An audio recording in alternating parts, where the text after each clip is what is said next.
Boa noite a Oi, todos. olá. Tudo bom? Então, começamos mais um projeto constelar, bate-papo sistêmico, com a professora Ellen. Então, damos as boas-vindas a todos. Eu sou o Bruno Queiroz, junto com a Gisela, nós temos o projeto Constelar.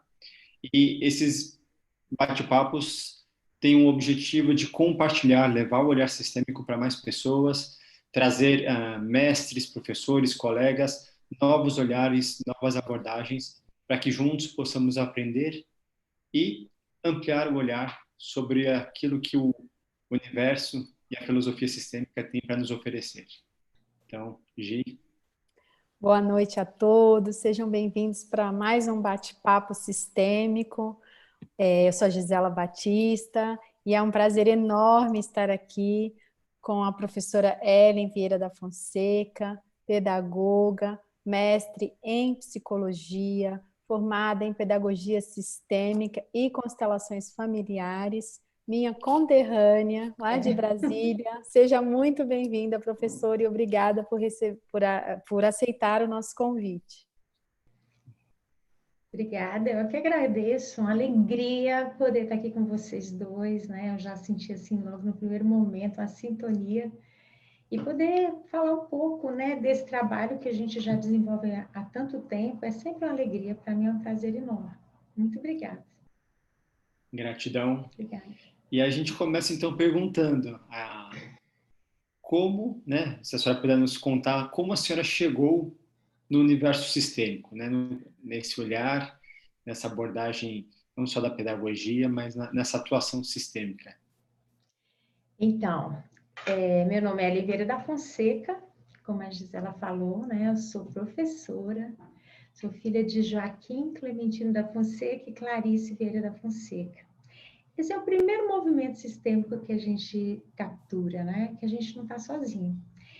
E eu sou professora já há mais de 30 anos aqui no Distrito Federal, né? Eu trabalhei em escola pública, hoje eu estou aposentada. E no mais ou menos em 2004 foi onde eu tive o primeiro contato com as constelações familiares, que Bert Helling tão brilhantemente nos presenteou, né? E naquele tempo eu era diretora de uma escola, então assim, eu não conhecia nada. Em 2004, se a gente for pensar, ninguém quase conhecia, né, as constelações.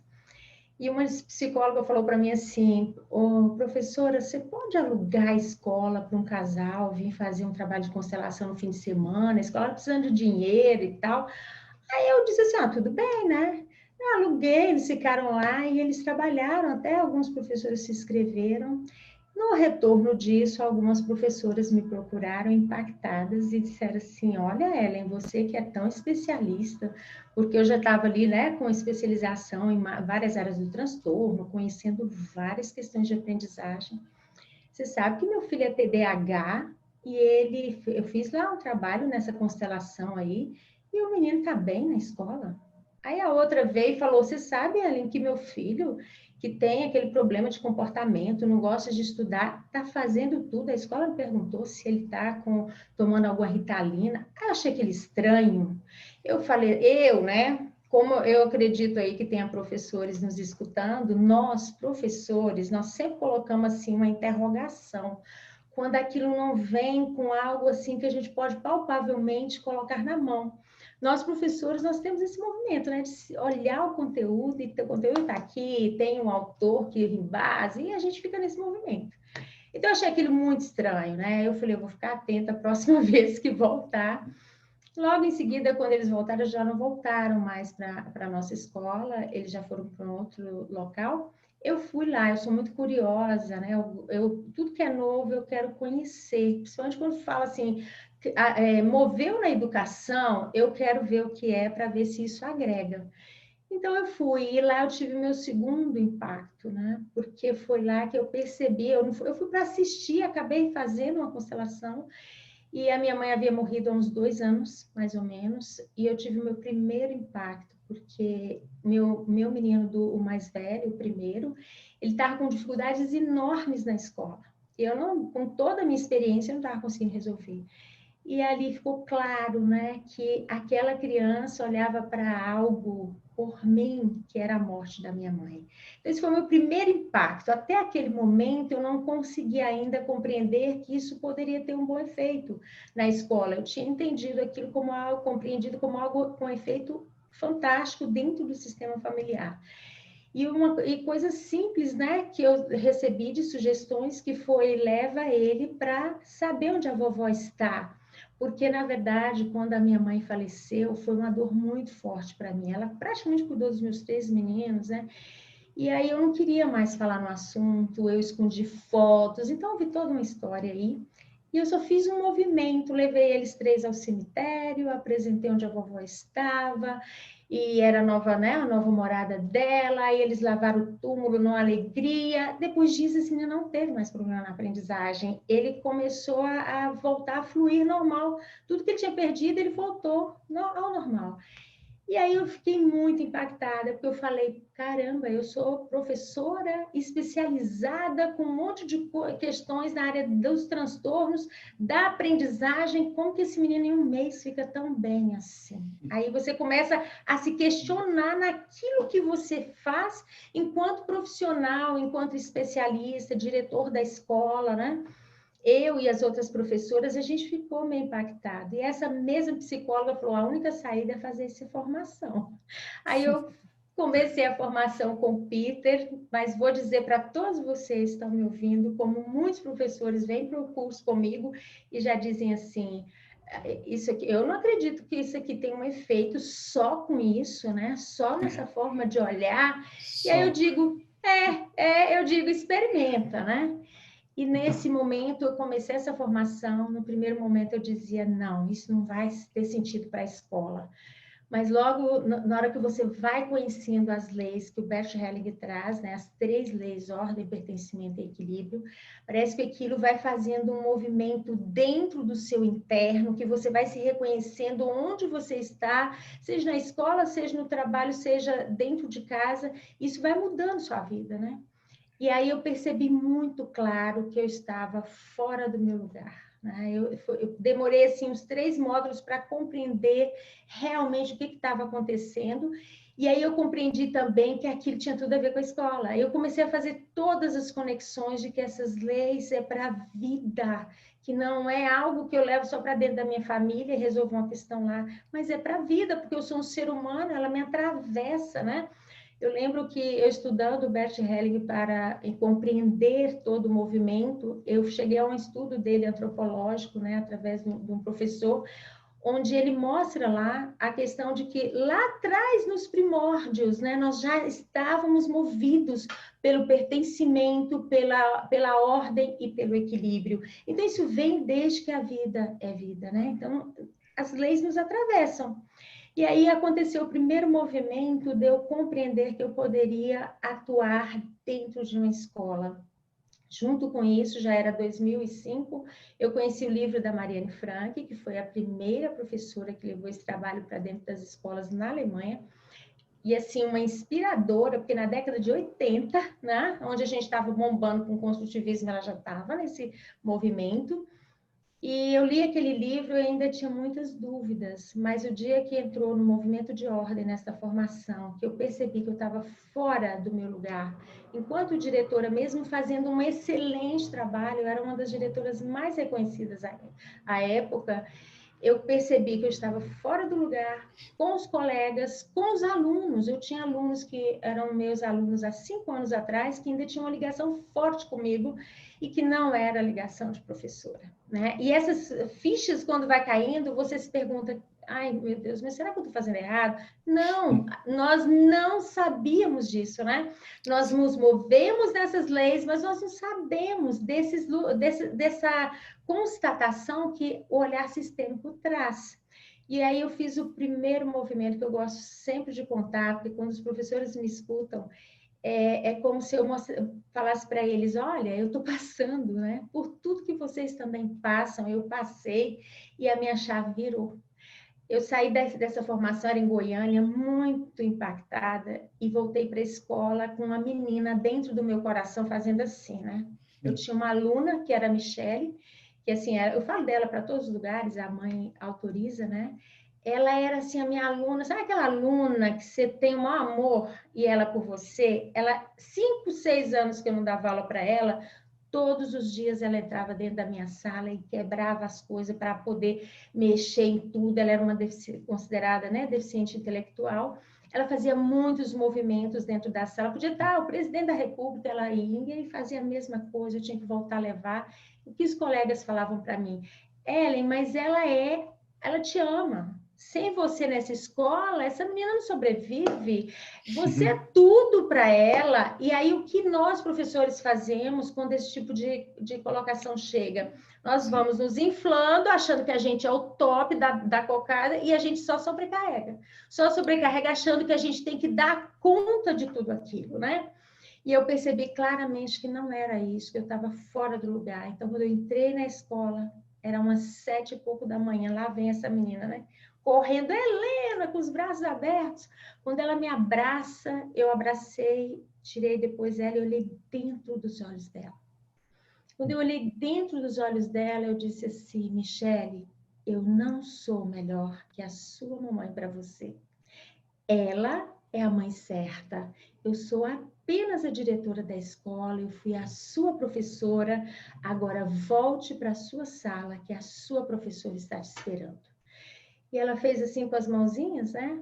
E ela virou a mãozinha assim, ela devia ter uns 15 anos, e falou assim para mim, ah não, Helena. Ah não, Helena, porque ela me chamava lá da professora Helena do Chaves, né? E voltou para a sala. Eu pensei, juro, gente, eu pensei assim, isso vai demorar um tempo até ela compreender que eu não sou a mãe. Não.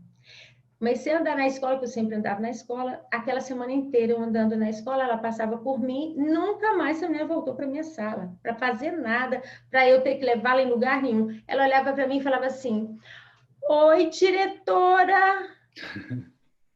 Impactei, né? Eu falei assim, gente, se isso deu certo com uma menina que é considerada uma criança que tem uma deficiência, se isso deu certo dentro da minha casa, isso dá certo na vida. Isso não pode ficar só comigo. A gente tem que aprender a fazer isso, né? E daí eu não parei mais, eu comecei a estudar, li aquele livro de frente para trás, de trás para frente. Li o livro do Jacob Stan também, que ensina, né, a alma do negócio, é fantástico para quem está dentro dirigindo uma escola. Descobri todos os meus pontos dentro da escola de fragilidade com aquele livro, e aí eu fui me reorganizando, voltando para o meu lugar, ajudando todos a voltar para o lugar, sem falar em constelação, porque ninguém sabia o que era isso. O que eu fiz? Eu mudei a minha postura. Eu mudei minha postura na vida, eu voltei para o meu lugar, eu comecei a incluir tudo que estava excluído, né? Eu comecei a olhar para o meu sistema e incluir algumas coisas e outras foram com o tempo, né? E a gente vai percebendo isso na nossa história. E aí, desse momento em diante, eu não parei mais. Eu comecei a estudar muito o que significava todas essas leis num contexto escolar. E a gente começa a perceber, né? Eu fui para o México, eu estive com um grupo aí em São Paulo, da Mariane Frank, durante 3 anos, e a gente começa a perceber que não é uma mudança de didática. A pedagogia sistêmica, ela não é um método, ela não é uma metodologia como, por exemplo, o método para alfabetização. Não é nada disso. Ela movimenta uma postura que ela é interna e que nós vamos fazer isso aqui, ó, de dentro para fora. Ela vai ampliar, ela vai nos mover, ela vai nos trazer de volta para o agora, para a nossa presença daquilo que a gente tem que fazer. Por quê? Porque ela muda a nossa forma de olhar. Através desse movimento, você já não olha mais para o aluno como ele é, ou seja, você muda a sua forma de olhar para ele. E o mudar aí, gente, não é o que eu vou fazer, mas é o como eu vou fazer. A mudança de olhar, ela está no como, né? Como eu olho para esse aluno, porque para onde esse aluno olha? E ajudar os professores a perceber isso nesses anos, né, de 2005 para cá, tem sido, assim, grandioso, valioso, porque a gente vê, nós percebemos as mudanças todos os dias, né? Então, foi aí que eu comecei toda a minha jornada e que hoje eu estou aqui, né, levando isso para o Brasil. Já fiz aí uma trajetória, trabalho com o Instituto Oca numa pós, fiquei uns 4 anos com o Instituto IDESE, e hoje eu estou apenas com o meu instituto, com a equipe já levando esse trabalho para o Brasil através de formações, onde a gente não forma só professores, né? Porque a formação, ela entra todas as áreas que estão ligadas à escola, né? Esse é o movimento geral. Que privilégio. Sim, e professora, você já começou a dar uma pequena pincelada, mas para aqueles que nos ouvem e que já conhecem o olhar sistêmico, mas que ainda não entendem exatamente o que é a pedagogia sistêmica ou como aplicar a filosofia do Bert no ambiente escolar, se a senhora puder dar assim, em linhas gerais, claro, isso daria muitos encontros, mas em linhas gerais, como seria a postura, por exemplo, do professor em relação a essas ordens, né? Como seria em linhas básicas isso, se a senhora puder falar um pouquinho? Isso, a primeira coisa assim que eu gosto de definir a pedagogia sistêmica quando eu encontro o primeiro turma, né? Aqui não tem jeito porque a gente não está assim as pessoas, né? Mas eu gosto de mostrar isso, que primeira coisa é você olhar e perceber que aquele aluno que está na sua frente, ele não vem só, e que você, professor, não vem sozinho. Cada um de nós trazemos a nossa história, o nosso sistema, o nosso jeito, com os nossos valores, e aí é que está o grande segredo, né? Para desenvolver essa postura, porque quando eu olho através dessa postura, eu, professor, não posso mais ficar fora do meu lugar.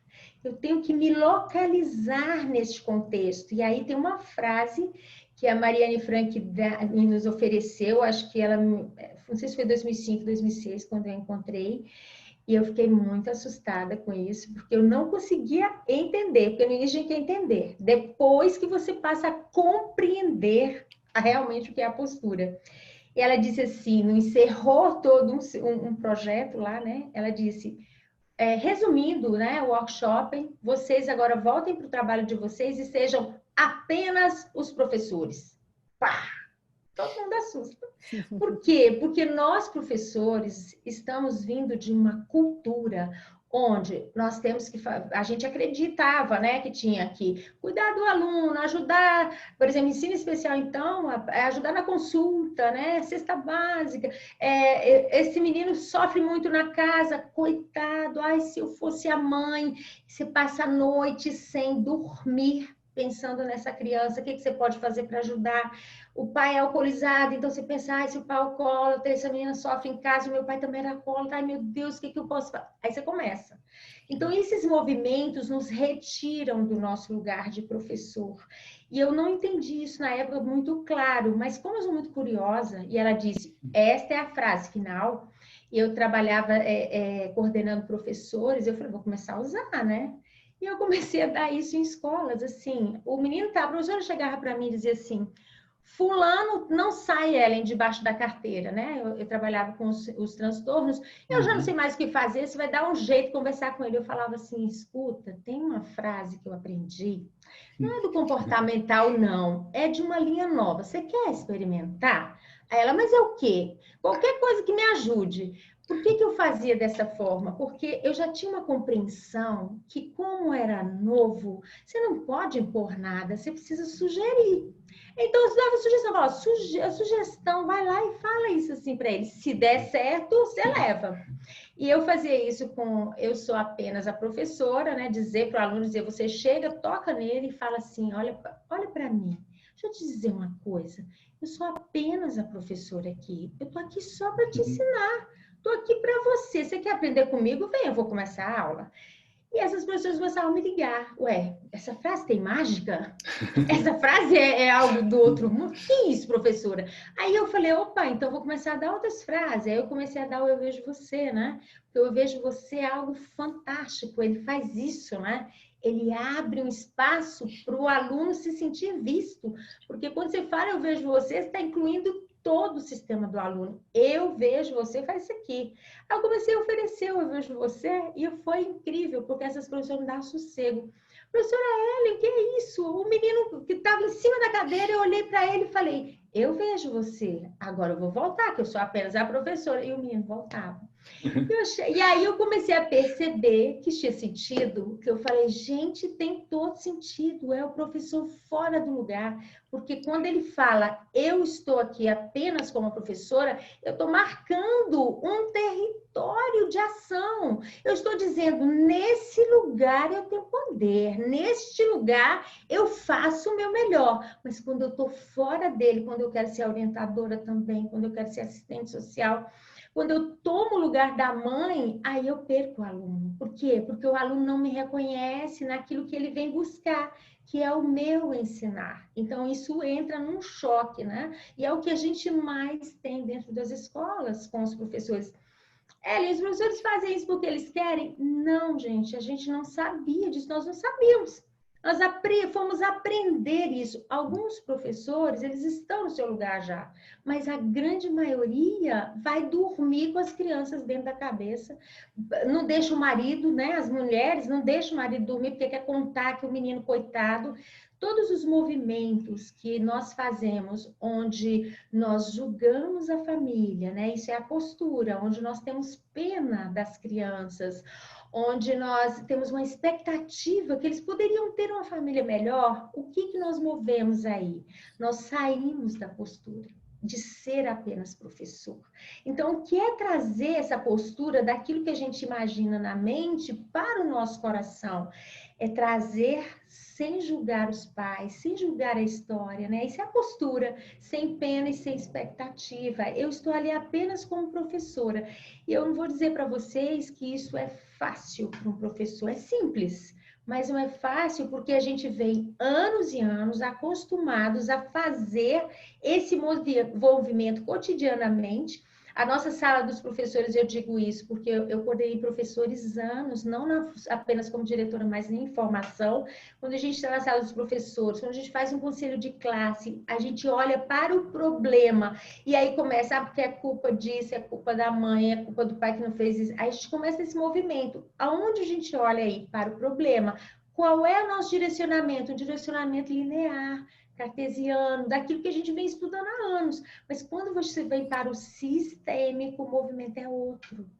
Porque aqui o movimento ele circula, ele não está preso só ali, ele está um olhar para a solução. E aí, quando eu olho para a criança, seja qualquer problema, seja uma deficiência intelectual, um TDAH, um transtorno de conduta, um aluno que chegou hoje e abaixou a cabeça, não quer fazer nada, eu olho para ele, eu com esse conhecimento dessas leis, eu olho e eu imagino dentro de mim para onde ele olha.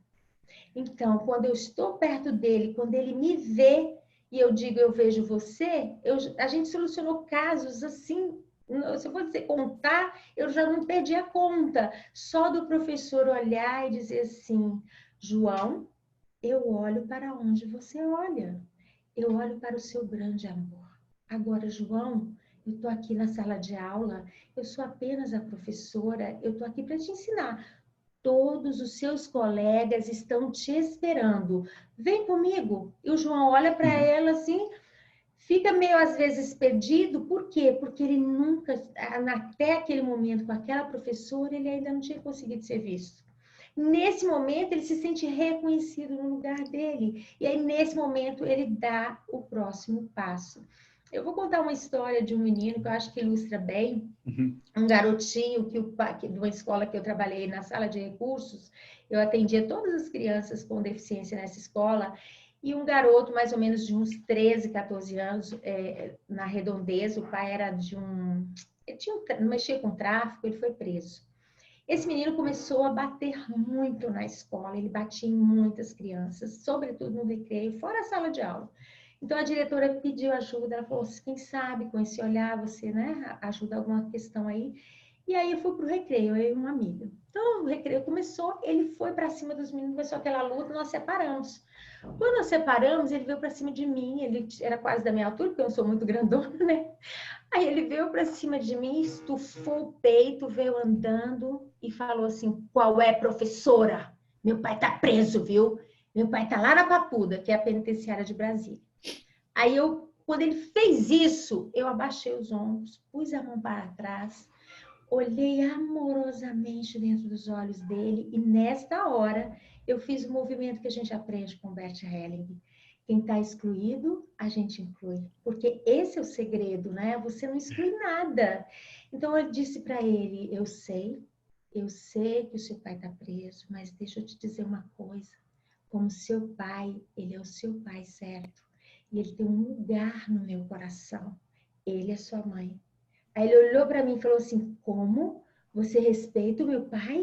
Eu disse, sim, como seu pai. Eu sei que ele está preso, ele fez algo e ele está pagando por isso que é consequência. Mas ele não deixa de ser o pai que te deu a vida. Eu respeito seu pai. Aí ele olhou de novo para mim e falou, você quer conversar comigo lá na sua sala, por favor? E aí a gente teve uma conversa excelente, onde eu pude ajudar esse menino a perceber aonde ele olhava verdadeiramente e qual foi o segredo aí. Não julguei nada do pai, né? Não entrei nesses conflitos, eu disse para ele assim, imagine agora, são 9 horas da manhã, imagine o seu pai na penitenciária, como ele se sente, como ele fica alegre se ele imaginar que você está aqui na escola fazendo a sua parte, estudando. Aí ele, é verdade, meu pai vai se alegrar comigo. E olhou para mim e disse assim, mas professora, quando eu chego aqui, eu olho nos olhos das pessoas, eu sinto assim, o pai do drogado, o pai do não sei o quê, esse menino vai dar em nada porque o pai está preso. E esse, gente, é o pano de fundo da grande maioria. Esse menino teve a chance de me falar isso. A grande maioria não fala. A grande maioria sente, aglomera isso dentro dele, se revolta. Então, ele estava o quê? Batendo para dizer, defendo meu pai dessa forma. Eu vou fazer isso porque eles estão dizendo que meu pai está preso, que eu sou igual. Eu sou mesmo, eu vou mostrar que eu sou forte igual a ele. Depois dessa conversa, nunca mais. Esse menino voltou para o lugar, né, de respirar, de perceber que ali era a escola, ele podia estudar, e nós fizemos um reconhecimento com toda a turma, onde todos puderam dizer para ele, aqui, você, o seu pai, a sua mãe, a sua história tem um lugar, você faz parte. Acabou. Aí o movimento começa. Então, o que é essa pedagogia sistêmica, né?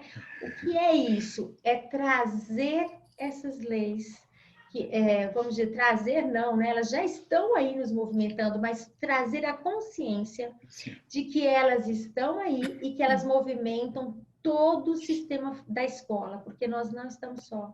Na escola nós temos sistemas familiares de alunos, sistemas familiares dos professores, sistema familiar do diretor, sistema da escola, da Secretaria de Educação, do país, do governo. Tudo isso está se movimentando ao mesmo tempo. Isso forma um campo de ressonância. Então, quando eu, professor, não estou aqui não consigo ficar no meu lugar, e eu olho para esta família e não concordo que essa família podia ser desse jeito, isso é impactante às vezes para os professores, né? Porque eles não estão acostumados com isso.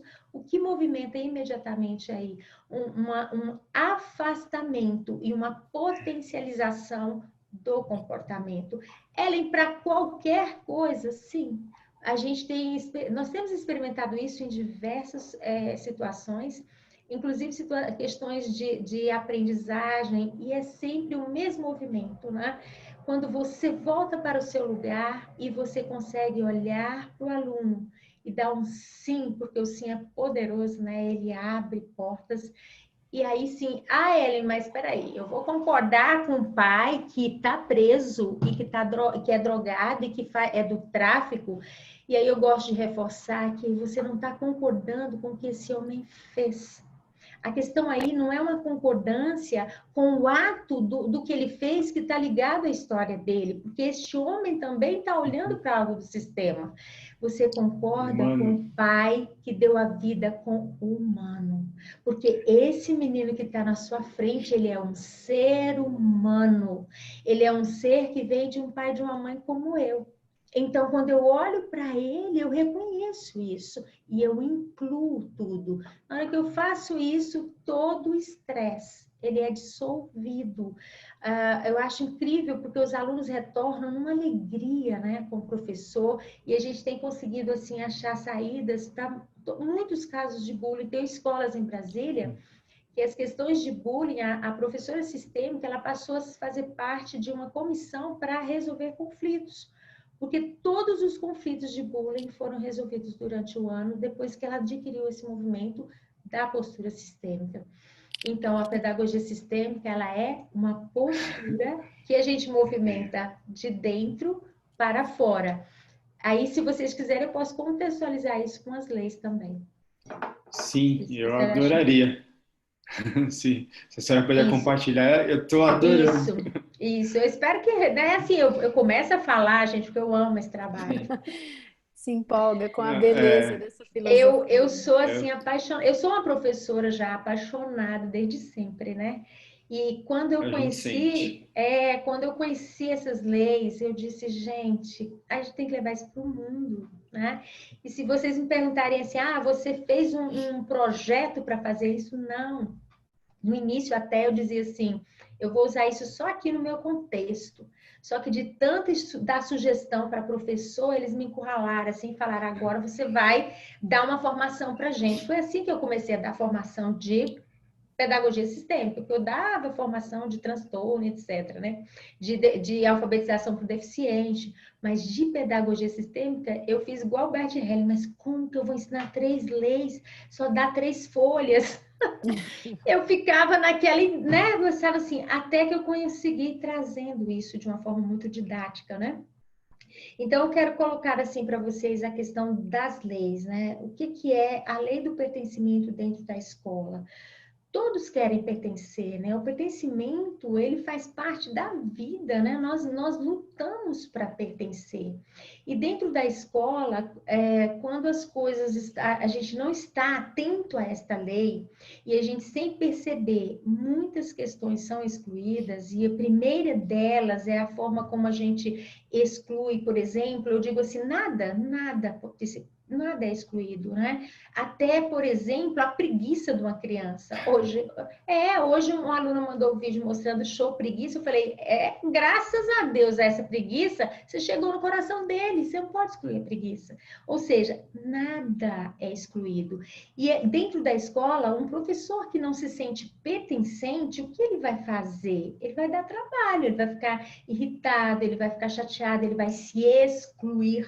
E a gente não tendo consciência disso, o que a gente faz? A gente fica ali e acha que julga esse professor, acha que ele tem um problema, acha que ele não quer participar, né? Vai dando um monte de características. E aí, quando esse professor está dentro da sala de aula, o que vai acontecer ali? Ele vai encontrar alunos que vão entrar também em ressonância com ele, onde muitas vezes os sistemas estão entrando em ressonância por exclusão. E aí esse professor não dá conta desse aluno. Muitos alunos, eles acionam um comportamento para ajudar um professor a voltar para o lugar.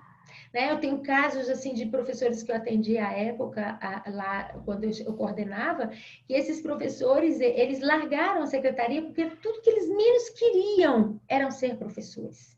Só que eles estavam ali por causa do dinheiro, e aí eles apanhavam dos alunos. E quando eu fui trabalhando isso para conseguir compreender o que estava acontecendo e conversando com esses professores, conversando com a família, a gente fazia, né, um trabalho de ajuste, nada resolveu. Eu falei, isso é sistema, tem alguma coisa, ele está olhando para algo. Na verdade, eles não queriam. O sonho era, uma delas agora vai se formar esse ano, era ser médica. E aí, na conversa, quando eu mostrei isso para ela, ela olhou para mim e falou assim, poxa vida, será que eu ainda dou conta? Ficou 15 dias de licença, quando voltou, ela falou, vou pedir minhas contas e eu vou fazer meu sonho, vou voltar para Minas e vou fazer medicina. E hoje ela está se formando, isso tem 7 anos. E o que ela sofria dentro da sala de aula, né? Ela não foi ser médica porque ela achou que não tinha esse direito. Os pais eram da roça, eles eram muito, tinham condições financeiras que ela achava assim, como eu vou ser médica, né? Meus pais não têm nem estudo. Então ela fez biologia, foi ser professora, não conseguiu ser professora de biologia, aí foi ser professora de atividades, chegou na educação especial e ela apanhava dos alunos. Ela tinha um aluno autista que batia nela consideravelmente na cara. E aí, se você olha com olhar linear, fora desse olhar sistêmico, você vai suspender aluno, você vai brigar com o aluno, você vai chamar a família, vai dizer que o problema está na família, você vai dizer um monte de coisas. Mas quando você olha sistemicamente, a primeira pergunta que eu sempre faço quando um aluno tem um comportamento é: para onde ele olha? O que ele quer me mostrar? E para onde a professora está olhando que ela não consegue chegar no coração dele? E chegar no coração de um aluno é a coisa mais simples que tem, quando a gente concorda com o sistema e quando a gente consegue olhar para esse aluno e dizer sim para a história dele. Trazer ele para o coração de verdade. Aí pronto, ele se derrete por nós, né? Aí não tem mais questão. E nesse caso dessa professora, ela ainda tinha uma questão que era, ela julgava a mãe porque ela achava assim, essa mãe desse menino é a minha mãe quando eu era criança. Ela faz igualzinho a minha mãe, eu detestava isso. Então, olha só, a ressonância, né? O encontro aí que chegou da história da mãe com a criança e da mãe com a própria mãe dela. Todas as vezes que a mãe chegava para deixar aquela criança, ela via a mãe dela com ela no passado. E aí, o que um professor inconsciente, isso inconscientemente faz? Se afasta dessa criança. Aparentemente, ele não está afastado, mas aqui ele está afastado. E aí, isso começa um movimento. Então, depois disso, essa professora ficou ainda, acho que uns 3 meses até encerrar o ano, esse menino nunca mais bateu nela. Porque aí ela pôde enxergá-lo apenas como aluno e agradecer ainda, né?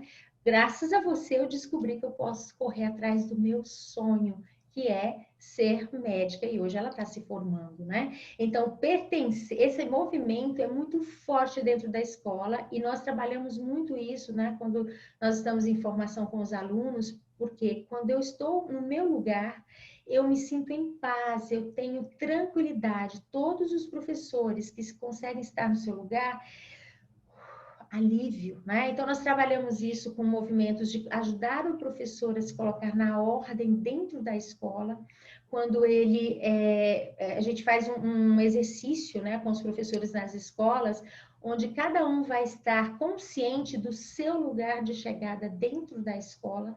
Então, aquele professor que chegou primeiro, que é o mais velho, que de repente já está aposentando, às vezes ele está ali doido para ir embora, né? Com uma vontade enorme de não estar trabalhando mais, porque ele já está com 30 anos de casa.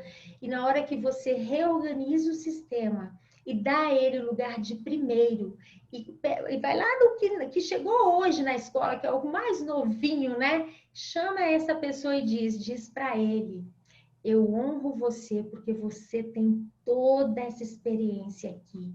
E através de você eu posso fazer parte. E se você puder me ajudar aqui, quando eu tiver dificuldade, eu estou disponível. Acabou. Eles se encantam ali, um pode falar para o outro: bem-vindo, eu estou aqui para você, no que você precisar. O sistema volta a uma harmonia, cada um vai para o seu lugar. A Angélica Overa tem uma frase que é: cada um no seu lugar para poder ensinar e aprender, né? Então, isso é para nós, professores, e para os alunos. E a ordem é uma lei que a gente, assim, acho que é a lei que mais a gente movimenta, porque nós estamos muito com movimentos fora do lugar dentro da escola, né? Como que eu movimento a ordem? Voltando para o meu lugar, e quando eu sou professor, estou no meu lugar dentro da escola, né? Sei quem são os professores que vieram antes, que vieram depois, respeito a hierarquia. e eu olho para os meus alunos, então aí eu começo um movimento de ordem dentro da sala com os alunos. Só que aí a gente trabalha a ordem da vida, que é poder o primeiro aluno que nasceu primeiro naquela sala ser o primeiro, e a gente vai fazendo um movimento circular. Hoje eu já desenvolvi várias técnicas que eu fui experimentando. Hoje a gente tem ordem para grupos, a gente trabalha ordens para trabalhos diversificados. Por quê? Porque a gente percebeu que quando o aluno está no lugar dele da vida, quando ele tem essa consciência, isso faz um movimento de tranquilidade para a aprendizagem. E quando eu, professor, dou o lugar de pertencimento aos pais, que são os pais certos, e eu não excluo os pais, o aluno pode aprender livre e se comportar tranquilo com esse professor, ou seja, cada um no seu lugar para aprender. E a lei, você queria perguntar algo, Bruno? Queria fazer por exemplo, a disposição da sala de aula, né? Então, as carteiras, da minha época, né? Era assim, a turma da frente eram os estudiosos, os aplicados, a turma do meio era a turma normal, vamos dizer, padrão, e a turma do fundão, né? Do oba-oba, que era normalmente a turma que não estava muito interessada, tá mais na bagunça. É bem isso. Nesse olhar, essa reorganização mudaria também até a disposição das carteiras? Tudo. Muda tudo, por quê? Porque quando ninguém vai sentar mais aí, não vai ter esse fundão, os certinhos, como é que fala? Os que sabem mais, porque a turma ela passa a ter uma condução de ordem de chegada na vida. E aí acabou. Você tem a chance de, no seu lugar, saber que aqui, antes de você, tem um que chegou primeiro. Então, ele tem mais experiência. Aqui tem um que chegou depois. Então, eu sou mais experiente. Ontem mesmo, numa live, eu trouxe uma professora que deu um retorno, um depoimento sobre isso com crianças com transtorno autista, o dia que ela reorganizou a sala dessa forma. A criança que tinha um transtorno, o que a gente faz com uma criança que tem um transtorno? Geralmente vem um monte de regalias, assim, como é que fala o nome? De sugestões, que ele tem que sentar na frente, tem que ter um cuidado mais com ele tem que ter uma atenção focada para o quadro.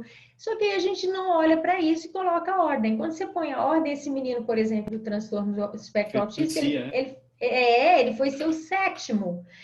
E ele era uma criança que ele saía muito da sala com a professora. Então, quando ele foi para lá, ele falou: professora, a senhora vai para a secretaria, eu não vou com a senhora? Olhou para ele e falou: não, você está no seu lugar e olha para cá, para a sua direita. Todos que vieram antes estão aí para você. Olha para a sua esquerda. Todos que vieram depois, você está aí para eles. Você olha para eles. Aí ele respirou e ela foi. Quando ela voltou, ele estava no lugar. Aí ela disse assim, ele olhou para ele, e aí, tudo bem? Ele, tudo bem, eu olhei para todos. Nunca mais ele saiu do lugar, ele foi com a professora andar na escola. Acalma, isso eu digo, os professores falam para mim, Ellen, isso é mágico, colocar a ordem parece mágica. Parece, porque quando eu estou no meu lugar, tem paz, né? Tem uma tranquilidade aí. Fala, Gisele. Eu achei interessante, assim, né, professora, quando você fala de o professor se colocar também na ordem e olhar para esses pais sem esse julgamento, né? Eu me lembro um pouco que o nosso professor sempre disse, de quando senta um cliente, né, ao seu lado, você automaticamente já sente empatia pelos pais e pela família. Isso, na mesma hora, já faz com que toda aquela questão que vem do racional, aquela crítica, às vezes aquela vitimização, faça sim e você consiga realmente olhar para a questão, né? Então, me vem isso, eu acho muito lindo esse paralelo, porque é por amor também que o professor às vezes julga. Por amor. Né? Mas olhar para os pais, incluindo, é muito bonito isso. Todos os professores, eles estão fazendo por amor, né? Todos os alunos também. É um movimento mesmo. O que a senhora comentou do espectro autista é aquela diferenciação, como se aquela pessoa ela não fosse capaz, ou julgá-la especial. Eu lembro que eu trabalhei numa empresa e tinha um colega de trabalho com Down. E as pessoas começaram a tratar ele como celebridade. As meninas ficavam beijando ele. E aí, numa conversa com o RH, não era a minha área, mas, né, não tinha a ver comigo, mas ele sentava atrás de mim. E eu já tinha, de alguma forma, um pouco esse olhar. Eu cheguei até a falar assim, gente, vocês estão tratando esse rapaz, esse homem de 25 anos, como uma atração de circo. Que todo mundo vem, quer tirar foto, quer beijar. E ninguém faz isso com os outros. Então, você tira dele aquela força de olhar com respeito. Ele não é menos porque ele tem uma síndrome. Isso, muito bem É olhar com colocado. respeito. E eu quero fazer uma colocação aí, dentro da minha experiência de anos trabalhando com educação especial e com alunos com transtornos TDAH. Enfim, todo aluno que tem um diagnóstico, eu coloco entre aspas, né? Porque muitos diagnósticos, as crianças estão olhando para algo do sistema, né? Mas todo aluno, ele quer ser visto igual. Ah, não pode não, Ellen. Como vai ser visto igual? Ele tem uma deficiência, ele tem um transtorno. Presta atenção. Igual como ser humano. Isso. Igual como aluno numa sala de aula. Todos são alunos. E como aluno, todos querem ser vistos igual, pertencente igual. Agora, claro que um vai aprender, e aí não precisa ter uma deficiência ou um transtorno, uns vão aprender mais rápido, outros vão aprender mais lentos, um vai usar óculos, outro não vai, e aí a gente pode olhar para isso num movimento de pertencimento, sem exclusão, Sim. porque a inclusão que é tão falada, e que eu faço parte dessa história, porque eu vim, né, desde a década de 80 em escola, a inclusão não tem como, depois que a gente conhece essas leis, de trabalhar a inclusão e não agregar aqui, ó, colada com pertencimento. Pertencimento está colado na inclusão. Antes, a gente olhava para a inclusão, mas a gente não lembrava muito. A gente fala nos currículos, né, sobre pertencimento, mas a gente não fazia esse link tão profundo. Agora, não. Agora, o pertencimento está tão colado, você não tem como descolar, não. Se eu não me sinto pertencente, eu não estou incluso. Se eu estou dentro de uma sala de aula incluso, separado, eu não me sinto pertencente. Eu não estou incluso. Ah, mas ele não consegue ficar perto. Quem falou? A gente está aí, né, fazendo essas experiências e tem dado tão certo. E às vezes as professoras falam assim, ai, mas professora, o menino que tem um transtorno, que é o síndrome de Down, é o primeiro, mas o primeiro mais velho, eu falei, pronto, é a hora de você dizer, olha, agora você está aqui como o mais experiente, então olha para todos. Crianças, alunos repetentes, quando você coloca nessa ordem, gente, é incrível. Eles passam a desenvolver com rapidez, porque o que acontece com um aluno repetente? Vai para o fundão, porque ele é o maior, porque ele é o repetente, porque ele já viu isso, ele fica lá, né? Ou ele dá trabalho. Não, quando ele vai para a ordem, ele é o primeiro. Por que ele vai para o primeiro? Porque ele nasceu primeiro, porque ele é o mais experiente e é real, né? Olha quantos alunos ele pode ajudar. E a gente vai deixando, se perdendo aí. Agora mesmo na pandemia, né, com esse trabalho online, as alunas que são alunos que têm esse conhecimento estão fazendo trabalhos lindos. Elas estão no movimento já de os alunos que são os que vieram primeiro estão ajudando, encontrando online para ajudar os colegas nas dificuldades, né? E isso é importante. A Mariane fala assim, esqueçam esse negócio de colar. Colar faz parte, na cola aprende. Se vocês olharem para todos os alunos, e olha que eu já fiz essa experiência e dá super certo com alunos de universidade, do dia que eu falei assim, gente, não, podem ficar na ordem. Ah, mas a prova não vai ser uma atrás da outra, professora? Não, a prova vai ser circulado mesmo. Mas a prova, eu falei, daí, gente, cada um estudou, tá tudo certo, para mim tá ok. Ninguém colou.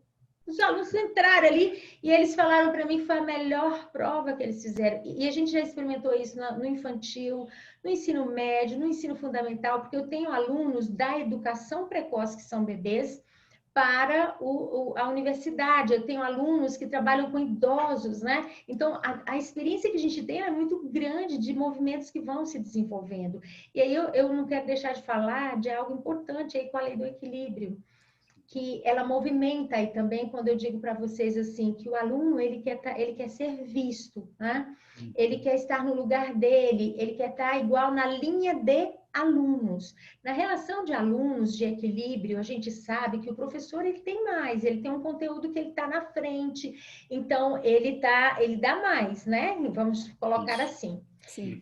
E o aluno pega esse conteúdo e ele leva, é a forma dele equilibrar com o professor. Só que a gente começou a compreender algo que é muito lindo nesse movimento de equilíbrio com os alunos. Quando o professor, eu gosto muito de usar movimentos, né? Sou professor de ensino especial.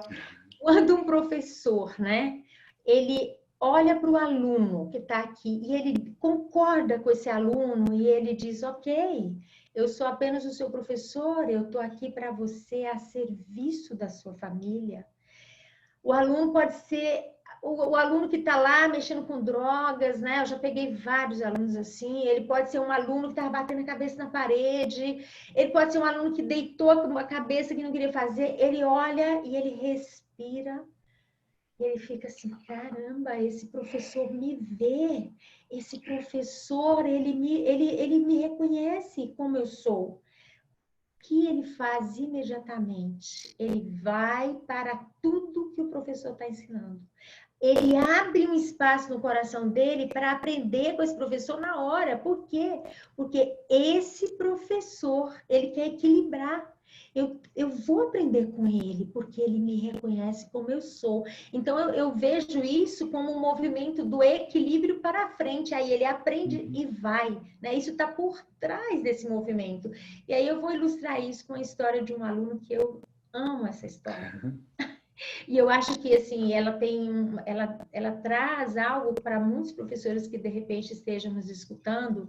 Esse aluno é aqui de Brasília, e ele era diretor de uma escola quando ele veio fazer o curso comigo, né? Essa época, eu acho que era, não sei se eu não lembro se era do ITS, eu sei que ele era diretor de uma escola. E na hora que ele chegou no curso com a esposa dele, ele disse assim para mim, olha, eu estou aqui por causa dela, porque essa mulher me alugou tanto, os dois professores, dizendo que isso aqui é um curso legal e tal, mas eu não acredito em nada disso aí, desse negócio de papai e mamãe.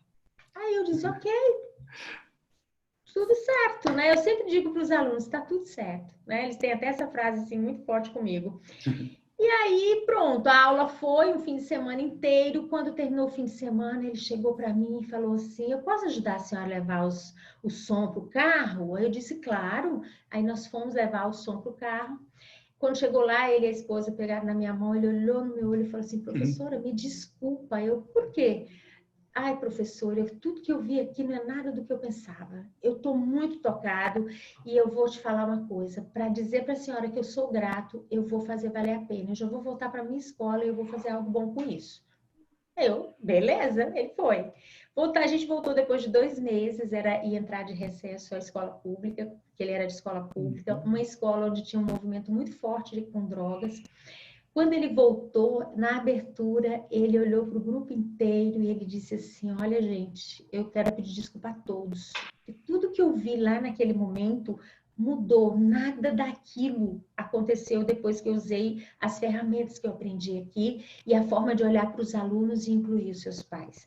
Gente, ele usou tudo que eu ensinei, tudo que aquele curso ensinou, ele usou. Ele sabe o que ele fez? Ele chegou para o grupo dele, não falou que era pedagogia sistêmica, né? Naquele momento, depois. E aí ele disse assim, eles iam reprovar mais ou menos uns, acho que 30 alunos.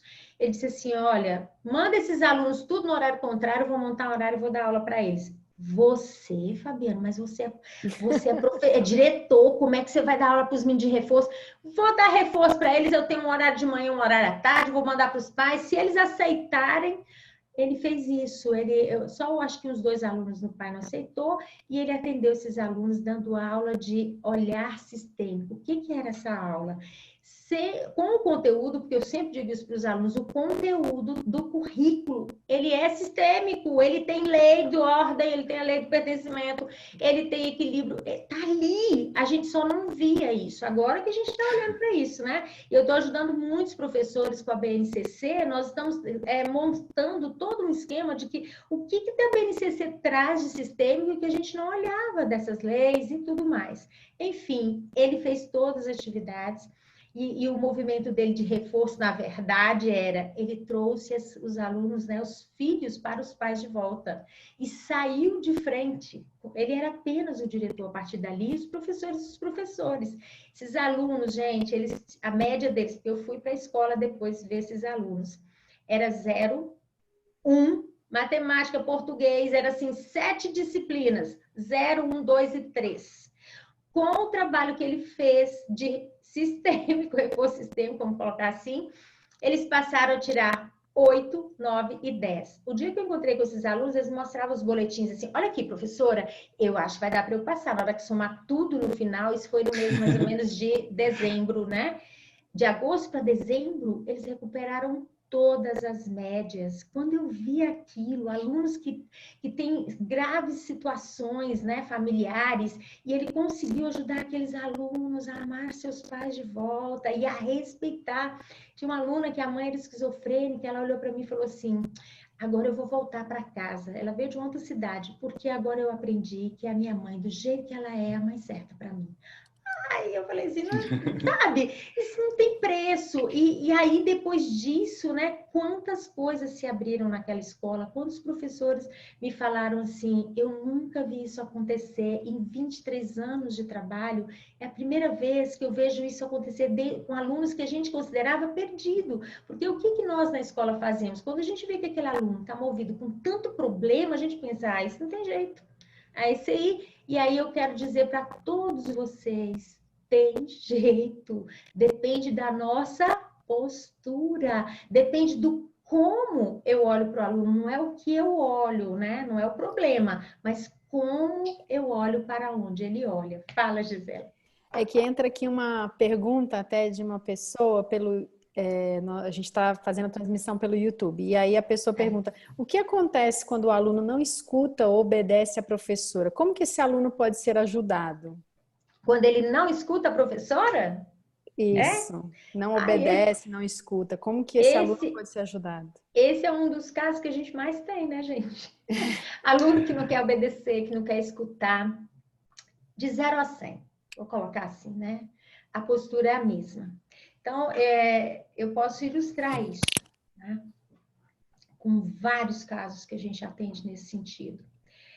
Se o aluno está correndo demais, se ele não para no lugar, você, professor, no seu lugar, olha para ele. Você pode falar ou não falar, mas se você olhar para ele e imaginar que atrás dele tem um pai e uma mãe, e que eles fazem o que eles dão conta, o melhor deles para aquele menino, e que você é apenas a professora, acabou.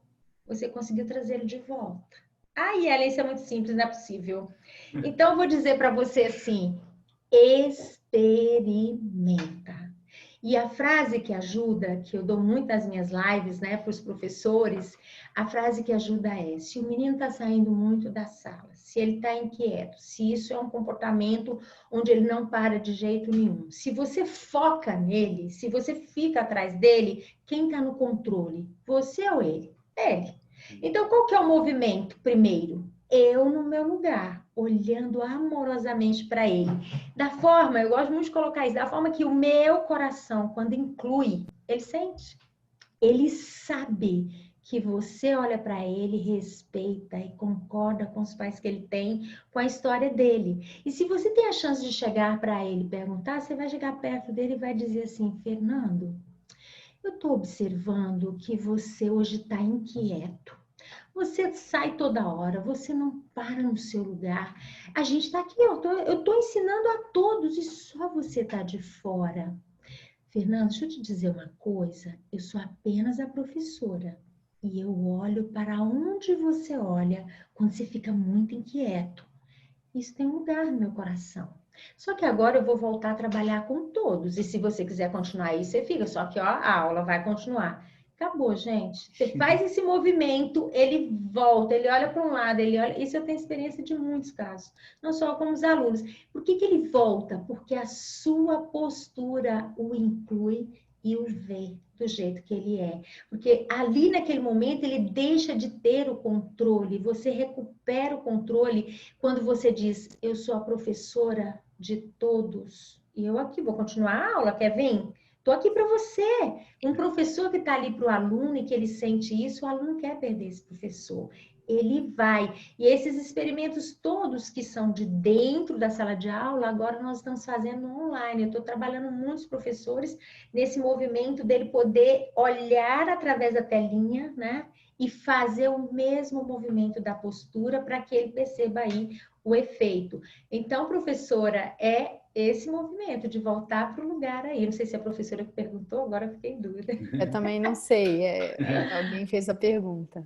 E é interessante também, assim, como concorrer com, né, o aparelho celular dentro de aula, né? Na minha época não tinha. A gente tinha agenda eletrônica, mas não se comunicava. Verdade. Era restrito, era limitado. Agora, como concorrer com o celular? Então, na verdade, se você não excluir o celular como algo ruim, que vai tirar atenção, que ele está concorrendo comigo, que sou professor, o aluno consegue trabalhar isso de forma muito tranquila. Mas quando a gente põe o celular como se fosse um problema, aí a gente não consegue muito acesso, não. Eu vou dizer isso assim, vou dar um exemplo de adultos, né? Por exemplo, minha aluna que é universitária, né? Que é professora universitária, ela disse que ela concorria com o celular. Ela chegava na sala, ela era do direito, então eram 60, ela da pós-graduação, 60 quase homens, ela disse que tinha umas 2, 3 mulheres, e ela começava a dar aula, ela ainda muito jovem, e lá, celular, ela disse que sentia nada. Então eu disse para ela, experimenta a postura, né? O primeiro módulo, ela viu tudo, ela falou, será, professor? Eu falei, experimenta. Experimentar significa interno. Não quer dizer que você tenha que falar, mas quer dizer que você pode fazer isso dentro de você. Então, quando você chegar na sala de aula, você olha para todos os seus alunos e antes de começar a sua aula, olha e imagina que cada um vem de um sistema, de uma história, que cada um ali está movendo algo e que a única coisa que você tem que fazer ali é passar o quê? O seu ensinamento no seu lugar de apenas professora. Ela ficou um tempo olhando para todos eles e eles começaram a ficar incomodados, porque ela foi olhando um por um, 60, né? Ô, professora, a senhora não vai começar a aula, não? Ela disse, vou agora. E por que a senhora está olhando tanto para a gente, professora? Eu estava olhando para vocês e percebendo como eu sou apenas a professora aqui, mas que eu não sou a professora só de um, eu sou a professora de todos vocês. Todos vocês fazem parte da minha aula. Todos. E eu vou começar a aula agora.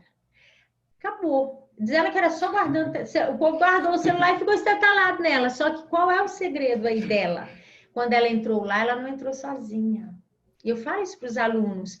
Olha para você. Por quê, gente? O professor, hoje, mais do que nunca, não tem como. E com essa pandemia, então, a gente precisa voltar a olhar para nós. Né? Voltar a olhar para mim, o que é que não está me deixando feliz ali onde eu estou? Então, ela entrou, mas ela colocou a imagem interna, ela falou assim, eu não estou sozinha, em cada célula do meu corpo, meus pais estão comigo. Eu tenho uma história de força. Se eu sou professora de direito nessa universidade, é porque eu tenho força. Vem algo de longe que me atravessa para eu estar aqui. E aí foi imediato, né? Quando eles olharam para ela, alguns alunos que são professores universitários, quando eles começaram a perceber isso, eles levaram para o primeiro PowerPoint a história deles. Colocavam lá o pai e a mãe e os alunos ficavam, o que é esse, professor? Quem é esse homem aí? Quem é esse velhinho? E aí ele começava a contar a história dele. Quando ele começava a contar a história dele, ficava todo mundo assim, boca aberta, né? Porque, gente, de 0 a 100, as pessoas não conseguem, principalmente as crianças e os adolescentes, quando a gente conta a nossa história, eles perguntam assim, ué, professor, você tem pai mesmo? Você tem mãe? Por que eles sentem isso, gente? Porque eles ficam acreditando que você é um extraterrestre, uma pessoa que sabe demais, eles desconectam a gente da realidade, muitas vezes. Quando você traz isso para uma realidade agora, e você inicia a sua aula e diz, eu tenho uma história para contar para vocês. Eu sou filho de fulano, meu pai fez isso. E a de vocês? Nesse momento da pandemia, essa foi a primeira orientação que eu dei para os professores quando a gente se encontrou online, foi, gente, não inicia o seu trabalho online sem contar quem é você. Conta a sua história e deixa cada pessoinha que está naquele quadradinho contar a história dele. Diga para eles que você honra a história deles. Eles vão ficar muito mais alerta do que qualquer outro movimento que você venha fazer antes. Esse é o principal, né? Fala, Gisele. Professora, e agora nesse momento, né, que nós estamos isolados, que a educação foi forçosamente migrada para um online, quer dizer, todo mundo teve que se adaptar correndo, os pais que de repente da noite para o dia eram demandados pelos filhos pequenos para ensinarem, os professores que também se viam diante de uma nova ferramenta, quer dizer, inúmeras questões que surgiram, né, nessa questão, nesse novo formato e que nós não sabemos até quando irá, porque aqui em São Paulo mesmo já saiu algo a respeito de só setembro voltarem às aulas. Então, como transpor todo esse olhar da pedagogia sistêmica, aplicar para ajudar tanto os professores quanto os pais nessa função agora, né? Se a senhora puder falar um pouquinho sobre isso. Então, eu posso estar colocando o que a gente está experimentando aí, né? Primeiro olhar. Nesse momento em Brasília, a escola pública, né, ela está iniciando o trabalho online. A particular já passou por esse momento, já teve uma dor, né? Porque realmente é muito novo para um professor, ele não estava acostumado, vem o medo de se expor, vem um monte de coisa. Só que o que a gente tem mais trabalhado e falado olha para a realidade, que a gente tem, ela não vai ser diferente, não vai mudar. Aí muitos, né? A gente não devia dar aula online porque as criancinhas, muitos não têm computador, mas a própria secretaria, ela está se movimentando para que algo aconteça e para que ninguém fique sem as aulas, né? Então, levando trabalhos, enfim. Então, o primeiro passo, olhar para essa realidade e concordar. E dar um lugar e dizer, sim, é essa a realidade, então nós vamos fazer. Imagine se a gente passar aí um ano, até julho do ano que vem, sem poder estar dentro de uma escola, como nós vamos estar lá, olhando para trás e vendo que nós ficamos um ano sem trabalhos com os nossos alunos. Esta oportunidade se abriu, a sensação que eu tenho é que nós adiantamos 10, 15 anos num movimento que lá na frente ele iria acontecer. Estava caminhando já para isso, né? Então, o primeiro passo é concordar. Só que por que nós temos como professores e talvez até como pais também, muita dificuldade nesse dizer sim para a realidade? Porque nós somos leais ao que passou. A nossa lealdade ao presencial é muito grande, gente. Nós somos tão leais. A gente já estava tão feliz com aquilo, a gente costumava fazer, né? Tudo ali era tão maravilhoso que mas a gente tinha todos os problemas lá e hoje os mesmos problemas a gente pode ter numa sala online. Isso não difere. Só que é a nossa dificuldade de, né, respirar, entrar na má consciência e dizer agora esse é o novo, eu vou fazer, vou aprender. E o mais lindo que eu estou observando, acompanhando meus professores que fazem formação comigo, que são do particular, e que os que são da pública, é que os do particular agora, eles estão tão felizes, dizendo que depois que viveu esse momento de será, e que aí abriu o espaço, falou, vamos fazer... eles estão, assim, arrebentando de situações de trabalho, de fluxo com seus alunos. E aí, onde está o nosso cuidado aí? Não é diferente uma sala online, sistemicamente, para uma sala presencial. Nós vamos continuar trabalhando a postura, o professor no lugar dele e os pais no lugar deles. Aonde foi que o movimento bagunçou demais no início? Porque os pais, eles estavam no movimento de serem professores dos filhos. Os pais, nem mesmo estando dentro de casa com seus filhos, eles não são os professores dos filhos, os professores são os professores. E aí começa, né, um monte de fala e vai irritando um lado, irritando o outro. Não, nós não estamos vivendo esse momento para criar essa irritação. Nós estamos vivendo esse momento para abrir espaço nesse coração e dizer, uau, tem chance de fazer diferente, fazer muito bom, fazer bem feito, né? E fazer com fluxo de amor aí. E aí, o que eu coloquei para muitos professores, eu trabalhei muito isso nas lives, né? Seja apenas o professor, diga na telinha, né? Gente, olha, eu tô aqui desse lado, eu sou apenas o professor, mas hoje eu vou, antes de iniciar a aula, eu quero olhar para cada um. E aí você olha no olho de cada um, na telinha lá, e diz, eu vejo você. Eu sou apenas o seu professor. E eu confio que quem está dentro da sua casa, que são seus pais, fazem o seu melhor. E aí, se o professor dá aula para o ensino médio, por exemplo, eu atendi uma moça aqui pelo Facebook até, que ela disse, meus alunos tudo põem capuz, não consigo dar aula, ela está desesperada. Eu disse para ela, começa a dar um lugar para o sistema. Imagina, um aluno que está com seus 16 anos com capuz aqui na cabeça. Você não sabe o que está acontecendo dentro da casa dele. Você não sabe se lá, de repente, a mãe está ansiosa e tá, você vai para a aula, você tem que estudar, acorda cedo. E os filhos, eles têm uma birra com isso, né? Você não sabe o que está acontecendo. Se você ficar daqui, julgando o capuz, aí falando o que deve estar acontecendo e achando um problema, você não vai atingir o coração dele. Então, primeira coisa, entra na sua força e olha para a telinha e dá um lugar para os pais, dá um lugar para esse menino com tudo que ele está mostrando ali. No tempo certo, você vai chamar ele e vai dizer, Flávio, tô vendo que você passou a aula aí deitado com capuz e tal. Né? Ele, eu tô com sono, sei lá o que ele vai falar, né?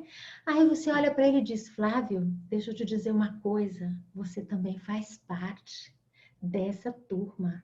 Eu vejo você. E eu tô aqui apenas como a sua professora. E sabe, respeito muito tudo que está acontecendo dentro da sua casa. E se você quiser aprender comigo, eu estou disponível, tá? Se tiver dúvida, eu estou aqui. Solta ele, porque você não precisa pressionar nada, você não precisa ficar preocupado, você não precisa ter medo. Solta. No instante, ele retira o capuz, ele se sente visto. E aí, aquilo que eu disse para vocês de ordem, né? Dentro da sala de aula, eu ensinei os professores a fazerem isso online, né? Eu disse para eles, vocês vão colocar os alunos em ordem, vocês podem experimentar isso. Fazer isso online. Aí você desenha, né? Faz tipo uma folha de papel, desenha os quadrinhos, coloca o nome de cada um na ordem que veio na vida, manda esse retrato pelo e-mail, né? Agora tem tantas ferramentas, manda para eles, fala para todos eles terem isso pregado lá, cada um sabe o seu lugar, todos vão se sentir num lugar pertencente, isso tem um efeito interno. Muitas salas de aulas, que a gente sabe, as salas de aulas do Brasil, principalmente a pública, às vezes não dá para fazer esse movimento circular, nem de grupos. Aí a gente faz um movimento, faz um desenho panorâmico, prega no fundo da sala, os alunos, sabe, conectam imediatamente o lugar deles do mesmo jeito, mesmo sem estar sentado naquela ordem. As estratégias são inúmeras aí que a gente pode fazer, né? Que a gente pode transferir. Eu já estou transferindo o curso todo para online, né? Daqui uns dias vai ser um curso online, porque assim, eu falei, gente, eu tenho que estar trabalhando agora com a visão de que está acontecendo. Como é que eu vou ajudar os professores na postura se eu não estiver no movimento que é online? Né? Então, a gente já está fazendo essa mudança também.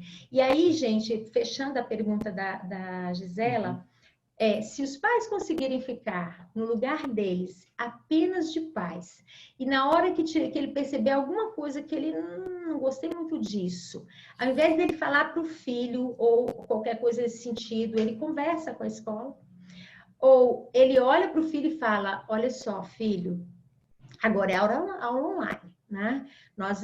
Você vai para o seu lugar lá, assistir sua aula, e eu confio que a sua professora é a professora certa e que ela dá conta. E eu vou ficar aqui cuidando das minhas coisas. Acabou. Na hora que ele sente que você coloca ele no lugar, com a professora, ele é quem, gente? Aluno. E quando a professora faz o mesmo movimento, eu sou apenas a professora e eu respeito os pais de vocês.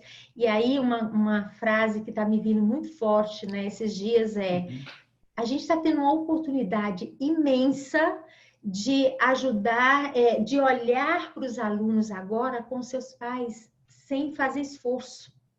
Porque antes a gente tinha os alunos dentro da sala e a gente ficava imaginando isso e aquilo e aquilo. Agora, quando a gente olha, a qualquer momento pode ter um pai e uma mãe ali. né? Então, eles têm paz. Ah, ele não tem, não. O meu é separado, o meu tá preso. Não importa.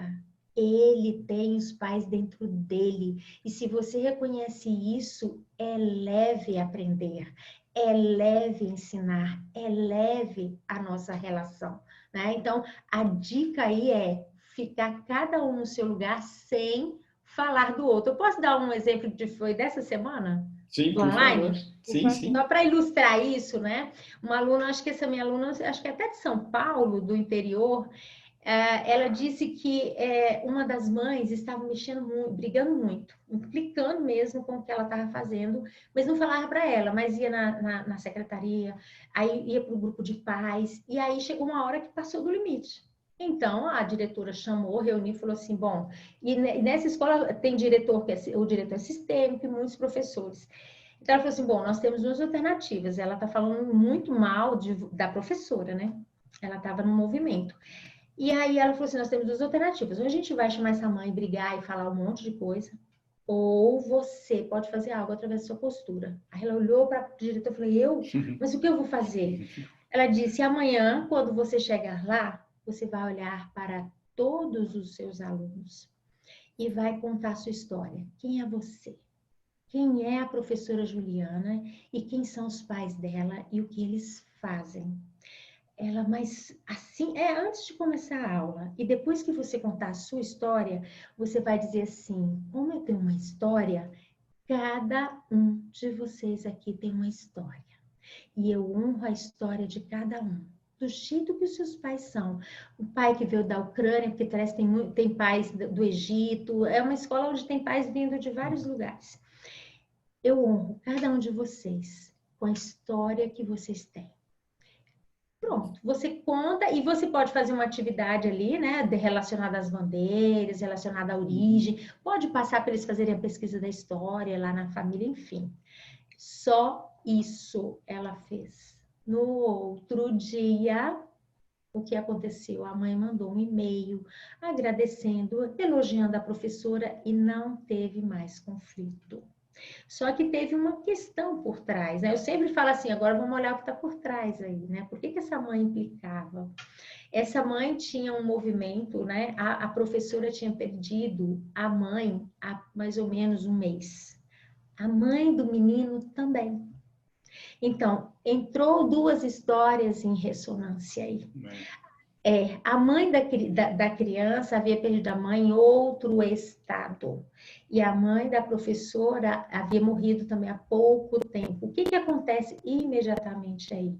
A professora está numa dor, ela sente essa dor, ela está ali trabalhando, mas ela está com a cabeça na dor da mãe. O que uma criança faz nessa hora? Algumas crianças capturam isso e começam a olhar para o professor e querer ajudar o professor.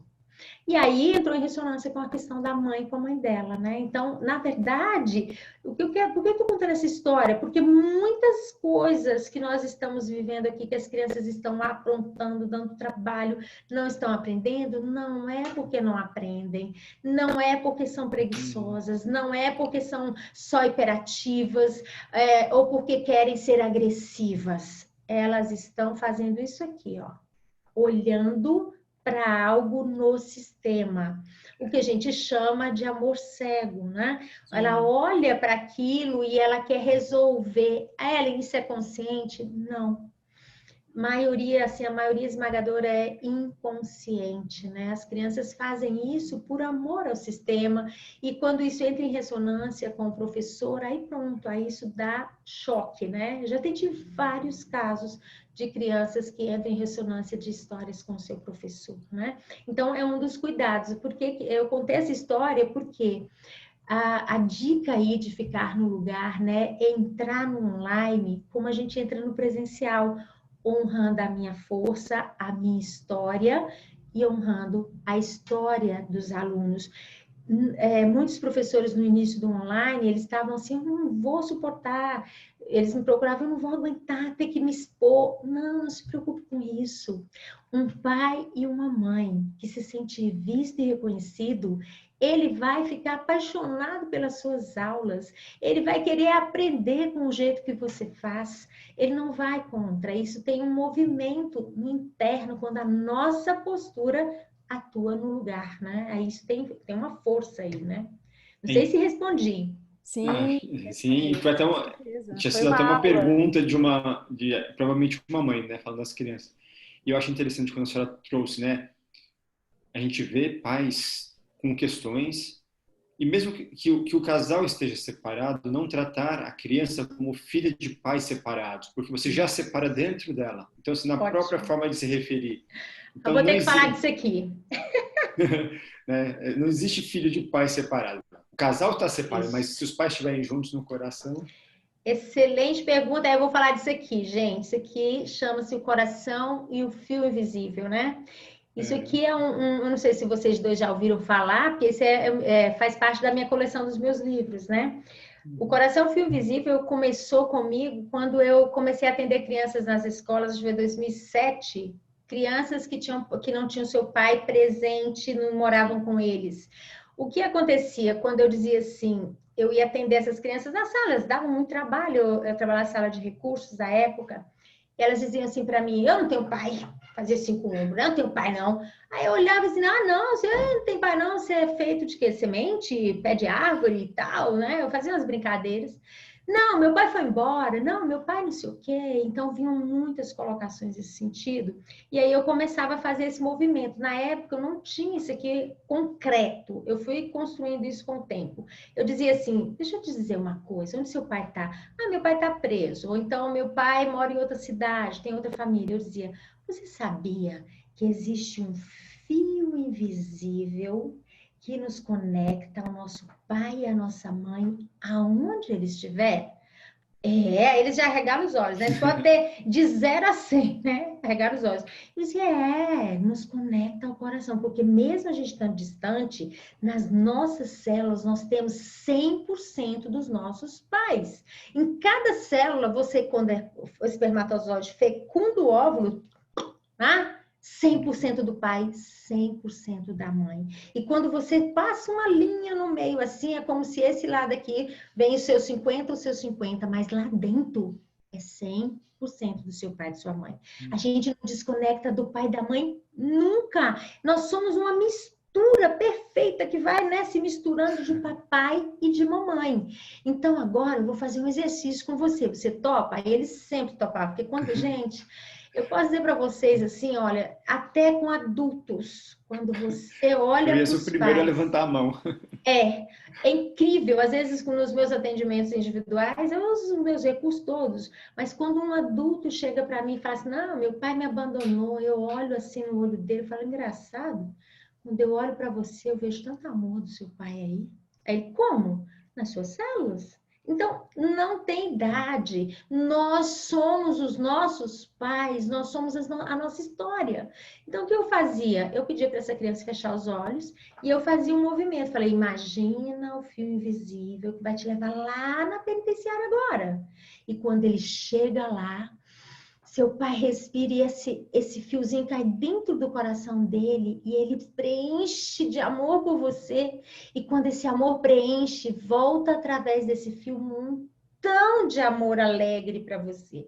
E quando ele chega aqui, ó, ai, o amor tá tão grande dentro de você. Você tá sentindo ele? Tá quente.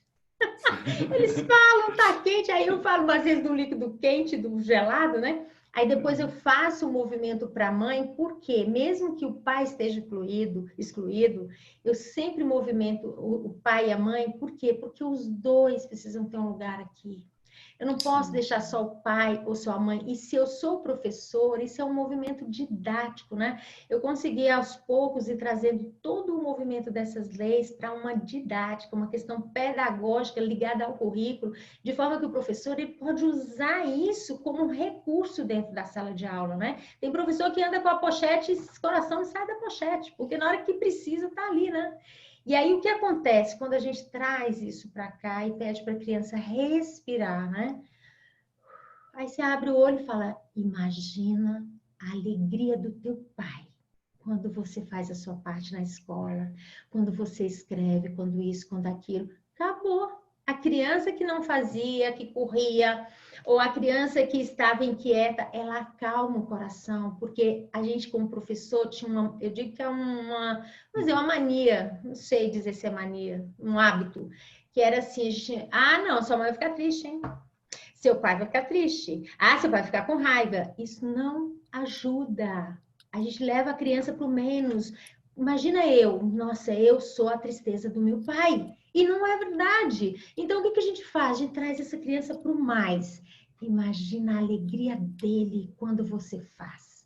Imagina, eu consigo sentir o sorriso do seu pai. Acabou. A criança, imediatamente, ou o adolescente, ele respira novamente e aí ele vai para fazer o que ele tem que fazer. E se trata de pais, mãe e pai, esse exercício, se o filho está na casa da mãe, né? Vai sair agora o livro que fala só de pais separados. Eu acho que ele está saindo, é o quarto livro. Mas independente disso, se o filho está na casa da mãe e a mãe fala assim, e ele vai para a casa do pai e a mãe diz assim, filho, olha só, leva os seus corações, porque você não está longe nem de mim, nem do seu pai. E se você sentir saudade de mim, respira através do fio invisível e dorme bem. E quando você estiver aqui como mãe, a mesma coisa. Respira o amor do papai e dorme bem, porque o papai e a mamãe estão juntinho dentro de você. A gente não se separa nunca de dentro de você. Nós estamos juntos. E aí você vai trabalhar isso de várias formas, né? Eu já tenho aí 1001 recursos para isso, que é somar as crianças nos pais. A grande mágica da postura aí se eu, professor, consigo, estou aqui do meu lado, né? Vamos supor que o Bruno está aí, é meu aluno. E o Bruno, ele está desconectado, existe uma exclusão do pai que mora lá no Piauí, que a mãe não deixa ele ver o pai e ele está agressivo, porque esses são casos comuns em escola pública. E eu, professora, olho amorosamente para o Bruno. Dentro de mim, eu trago esse pai e essa mãe, e eu consigo colocar no meu coração e dizer, ok, são os pais certos. Professora Ellen, pai certo, um pai que está preso, o pai certo é o ser humano que dá a vida. O pai certo é uma palavra que eu digo, é uma palavra mágica. Toda criança que escuta, você tem um papai certo, do jeito que ele é. Chega, ele respira, porque antes ele tinha uma ideia que tinha que ter um pai diferente. Não tem, gente, o que está na célula é o pai dele, né? Quando você consegue fazer esse movimento interno, esta criança consegue também incluir seu pai. Aí ela já consegue olhar para o pai. Eu tive um aluno que quebrou uma escola. Pensa num menino que subia nas paredes e foi arrebentando tudo quanto era painel. E a escola teve que chamar um bombeiro, pegar ele de cima de uma árvore. A diretora me liga, acho que eram 19 horas da noite, eu estava indo para casa na regional. Ela disse assim, pelo amor de Deus, o aluno quebrou tudo. Foi para a árvore e tal, e eu não sei o que fazer. E ela estava iniciando o curso.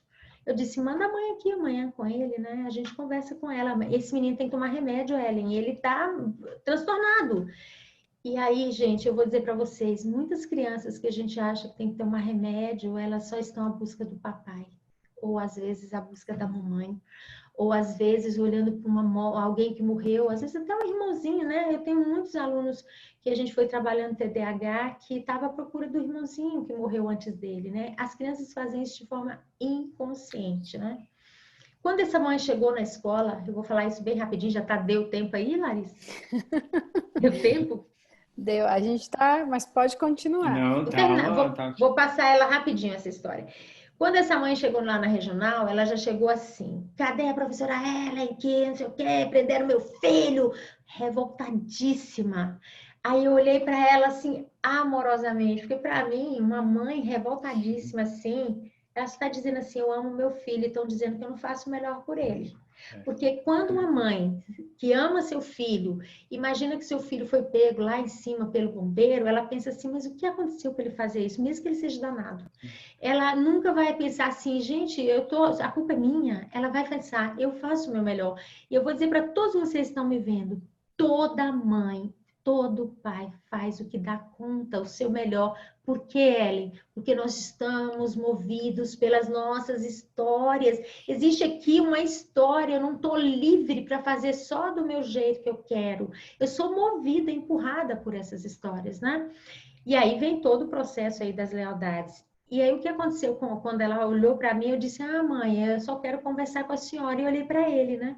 Eu olhei para ele, um menino lindo, com um cabelinho cortado, assim, feito aquelas máquinas que faz desenho. Sim.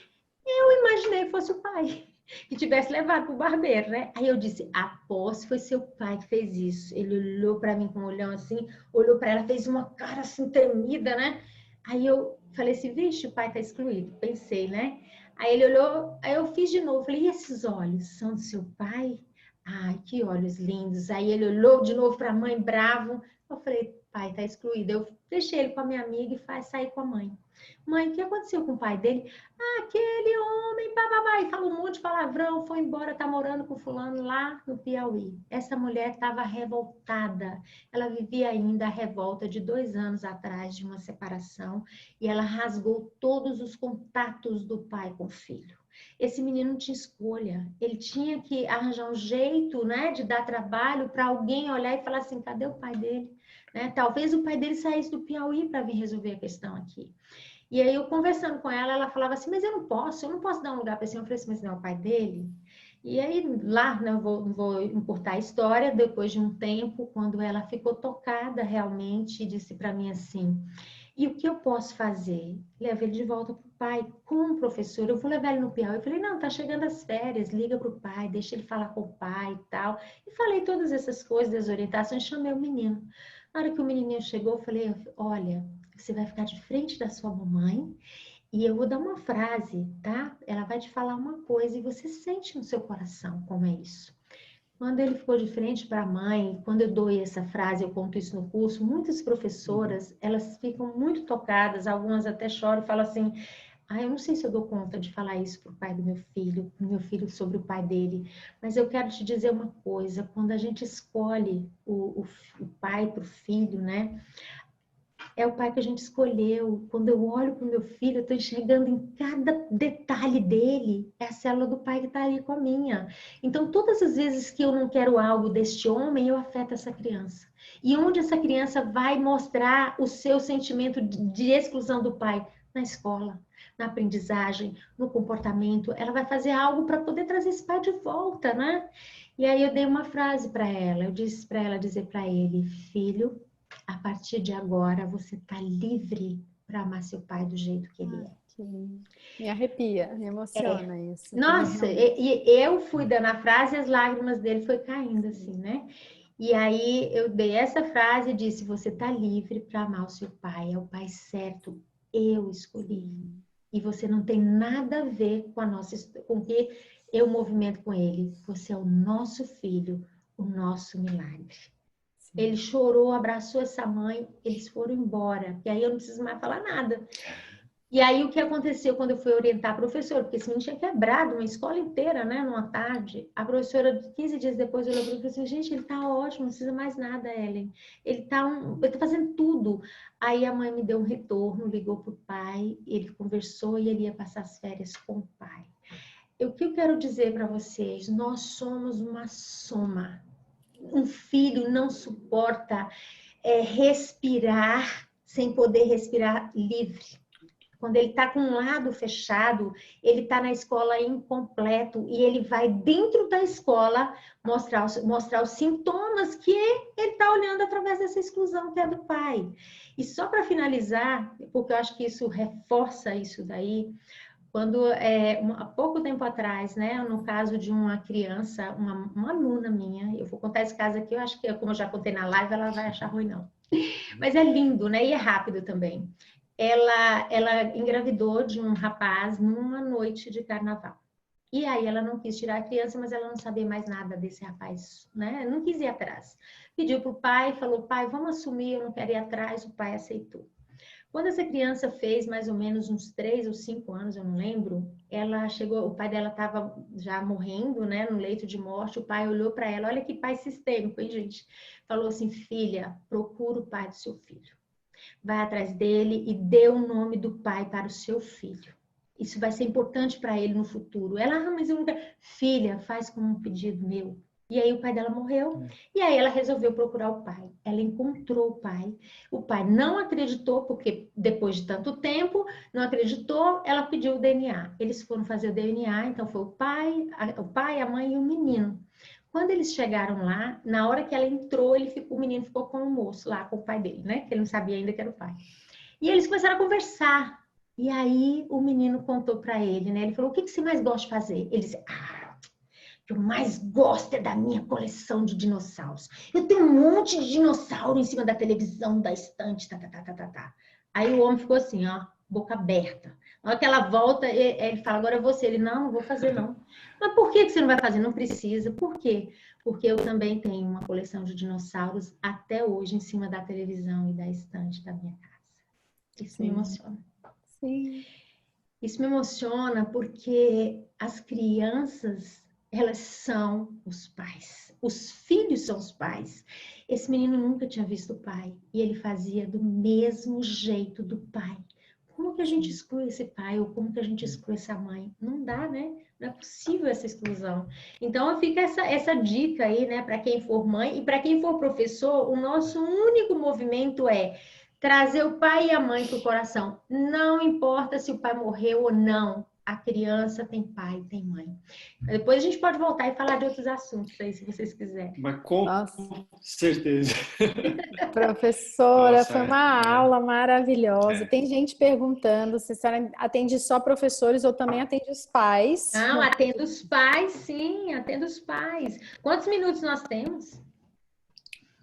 Uai, nós não temos, mas fazemos aqui. Eu não sei. Só para eu mostrar os livros. Por favor, mostre os livros também, e os meios de... Isso, as redes sociais, os Instagrams. Isso. Então, esse livro aqui, As Aventuras da Professora Tina, ele surgiu das atividades que eu fui criando pedagógicas, né? Igual o Fio Invisível. Esse, ele acompanha o Fio Invisível, né? Que o nome da história é O Coração e o Fio Invisível. Eu faço um trabalho nesses livros que são didáticos para ajudar os professores a perceberem as leis, e aí lá dentro tem os exercícios e o que eles podem fazer através disso com alunos de qualquer idade, de 0 a 100, tá, gente? Aí você olha assim, você pensa, essa história é para criança? Essa história é para qualquer idade. Está sendo trabalhada na área da saúde, na área social, na justiça restaurativa, todos os livros estão sendo trabalhados. E esse é o segundo, né? São 8, tá? Eu só estou com 2 aqui. Estes são os bonecos de força, onde a gente trabalha a força que vem do papai. Eu não falei disso aqui porque não deu tempo, a gente pode marcar um dia. Onde a gente trabalha a força que vem do papai e a força que vem da mamãe, e aqui a misturinha que é o filho, eles respiram, esse trabalho é belíssimo, né? E o livro também traz muitas sugestões. Esse aqui, ele já tem um olhar até para as crianças com deficiência, né? Porque eu fui colocando como trabalhar em cada área para facilitar para o professor, né? Esses já são os 2 que saíram. Está saindo agora um para bebês do Fio Invisível, para trabalhar em creches, né? Porque foi um pedido que me fizeram. Ele é um livro bem grande, vai trabalhar esse fiozinho com bebês, toda uma didática aí. E está saindo o da transgeracionalidade agora, né? Vai sair agora, assim, acho que mês que vem já está tudo aí. Tá bom? A gente consegue achar esses livros, acha na Amazon, nas livrarias convencionais? Não, então vou colocar para vocês. Os livros vão sair, na verdade, eles são comprados por um número onde a pessoa entra no WhatsApp com uma secretária minha e ela faz esse trabalho. Só que agora, segunda-feira, o meu site, o Instituto Ellen Vieira da Fonseca, vai estar no ar. E lá dentro já tem a minha editora, que a editora ela é algo que é um sonho que eu tinha de trazer esse olhar do professor sistêmico para todo lugar que for possível. Então, eu criei essa editora para que os meus alunos pudessem ter voz mostrando o que eles fazem, né? E aí já tem 3 livros que vão sair juntos agora e mais 3 que estão em andamento. E aí essa editora está dentro do site e está vendendo os livros, não só os meus, como os dos alunos também, né? Tem alunos aí, tem 3 livros de alunos lindos lá dentro também. E aí, segunda-feira, então, eu acredito que quem quiser comprar, pode entrar pelo site, é www.instituto HVF, Instituto Ellen Vieira da Fonseca. Quando clicar lá, já sai, né? E as formações, elas estão dentro do site, só que agora vai sair a online, né? E a online, ela já é um formato mesmo imaginado para o online, e que o meu objetivo, né, é que ela tenha o mesmo percurso, que o professor possa fazer esse movimento, porque dentro da formação, todos os tipos de situações surgem, e aí a gente vai trabalhando, e aí eu não coloquei no início, agora eu encerro colocando, sem constelação familiar. Porque a pedagogia sistêmica, ela não entra com a constelação em nenhum momento. Por quê? Porque nós somos da escola, nós somos professores, e a escola, ela é pedagógica. Então, se a escola é pedagógica, a gente deixa restrito ao pedagógico. Então, o que a gente faz? Nós trabalhamos tudo com base numa inclusão curricular, né? Onde o professor vai percebendo todos os movimentos que ele precisa fazer na forma de mudar sua chave, de olhar para o aluno. E a gente deixa as constelações para a área terapêutica, para a área do direito, né? Nós não nos envolvemos, porque muitos professores têm um certo receio. Ah, isso é constelação? Sim. Não. Na escola não é constelação. Na escola a gente desenvolve uma postura, ok? Nem no trabalho sistêmico do curso tem constelação em nenhum momento, ok? Esses livros servem para pais também, para todos, na verdade. Famílias, é excelente para família. Família trabalha muito, não, todas as áreas. Você vê a justiça. Meus alunos do Macapá, que são todos juízes, né, a maioria da justiça, eles todos compraram, eles usam na justiça restaurativa, nos casos deles, tranquilo. Olha, professora, aqui assim, os comentários é de gratidão, parabéns, estou mais leve, sensacional. Todos adoraram. Foi nós assim, também, né? Foi um presente. Obrigada. Um presente. Eu entrego com muito amor, assim, eu tenho um amor muito grande pela educação, eu estou a serviço desse movimento todo, na verdade, né? Eu não seguro nada, eu falo para os meus alunos, falo assim, não, você dá demais. Eu falei assim, não, eu entrego, porque se os meus alunos conseguirem levar isso para frente e formar mais redes, são redes, né? O nosso país merece, o planeta merece que as pessoas conheçam essas leis, né? Conheçam esse movimento que está aqui nesse lugar. E a pandemia é uma oportunidade para a gente se voltar para esse lugar, né? Então, eu acho muito mais leve. Muito demais. Muita gratidão, professora. Gratidão. Eu que agradeço o convite. Sem palavras. Obrigada. E aí eu vou falando muito, mas tá bom, né? Não, foi um presente. Um presente para todos. Um presente para mim. Muito Agradeço grata. também a todos que estiveram aqui assistindo esse bate-papo, avisar que depois vai ficar lá no YouTube para quem não conseguiu, quiser também indicar para os colegas, para os professores, para todo mundo. Isso. Gratidão ao Bruno, meu parceiro, e muito obrigada. Obrigada, gente, muito grata. E eu vejo vocês, todos vocês que nos assistiram. Eu fiquei colocando um por um aqui no meu coração, todos vocês, tem um lugar aqui, muito grata por ter dedicado esse tempo a nós. Beijo, gente. Muito obrigado, professora. Obrigada. Gratidão. Tchau. Boa noite. Boa noite, obrigada. Boa noite a todos. Muito obrigado pela participação de todos. Tchau. Obrigada. Tchau, tchau, gente. Obrigada.